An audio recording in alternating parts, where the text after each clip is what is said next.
と見せて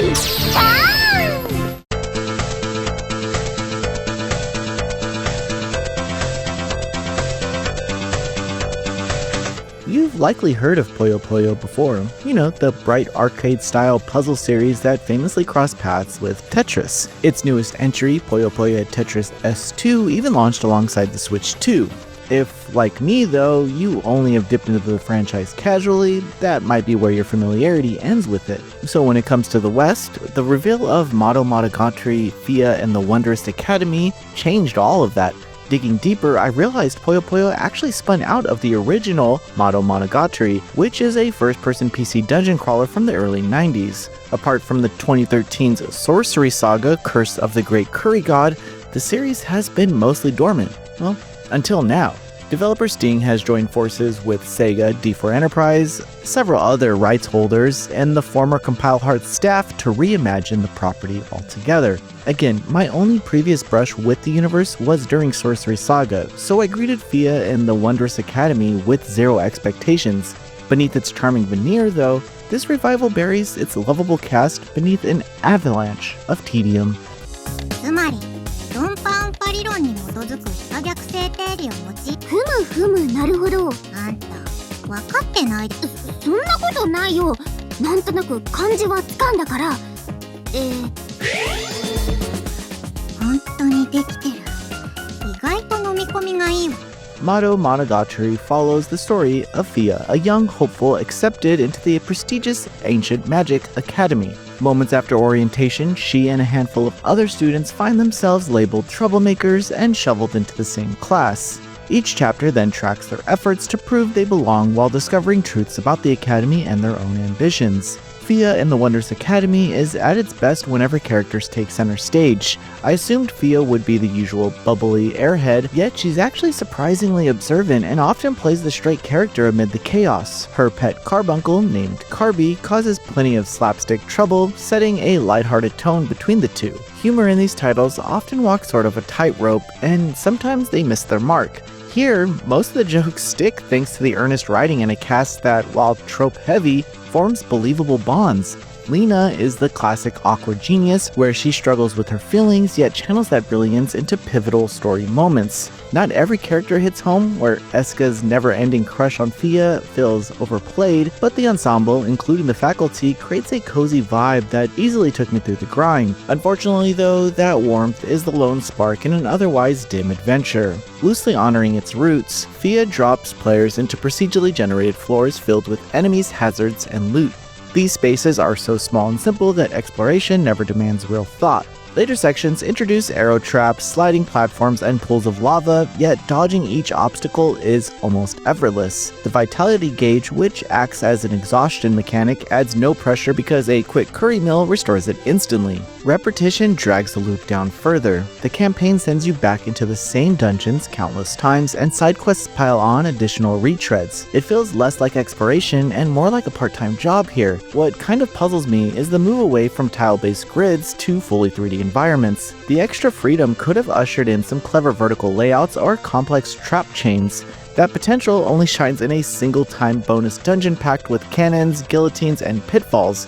If every other main dungeon carried that layered design, roaming around the academy's outskirts might feel a little more thrilling. Instead, mandatory areas rarely offer surprises, and clearing them starts to feel automatic.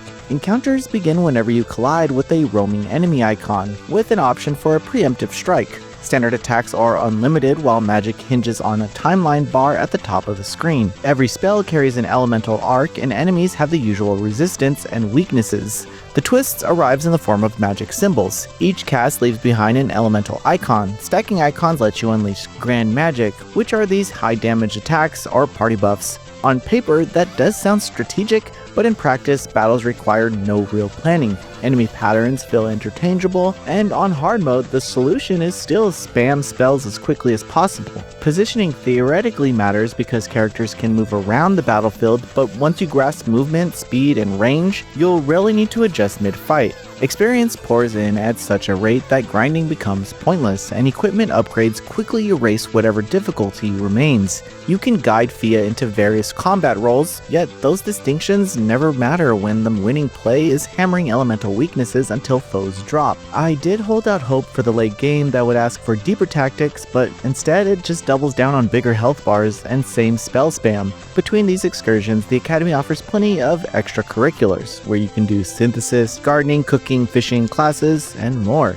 Each funnels resources into the Grimoire, which is a talent board that unlocks stat boosts and abilities. This looks like a branching path system, but the layout is almost linear, and resources are abundant. The game points you towards every requirement, so choices never ever feel weighty. The quest board eventually flirts with some freedom, handing out jobs that demand a little sleuthing, but several quests trigger nothing beyond a cutscene, though actually labeling them quests stretches the term. Further, two side activities punch above their weight. Fishing shines with a simple timing mechanic and a steady drip of new rods and fish species. A timed treasure smash dungeon blends platforming and trap dodging into a frantic score chase. Most other tasks, though, sink into busy work. Synthesis means wandering back into lifeless dungeons for materials, gardening boils down to a few menu clicks, and cooking rarely requires more than tossing common ingredients together. Upgrading your bag capacity delivers the rare sense that you're earning something tangible, and here pricing skyrockets as you expand, so each milestone lands with a pleasant thunk.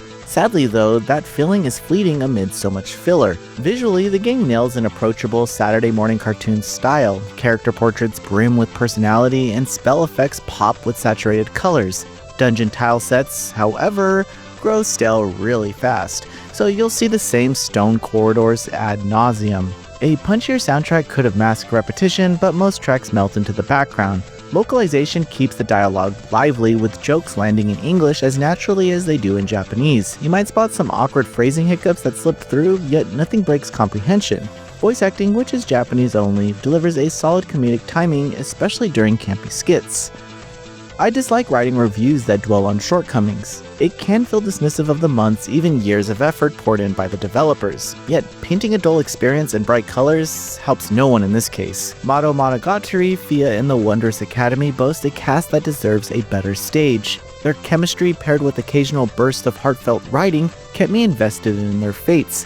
Virtually every system wrapped around them, though, slides from uninspired to outright boring. Dungeons are tiny copy-paste corridors, combat is a button mash with extra steps, and most side activities exist to stretch the runtime rather than enrich it. Ultimately, Mado Monogatari is a reminder that a warm heart and good intention can only do so much when the game underneath it is an endurance test.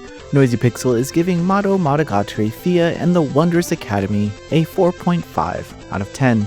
Thanks for watching. This video is brought to you by our supporters on Patreon. Noisy Pixel is run by a group of gamers providing independent gaming coverage through news, reviews, previews, and more. Check out our Patreon to help support our continued growth, and subscribe to keep up with all our future content.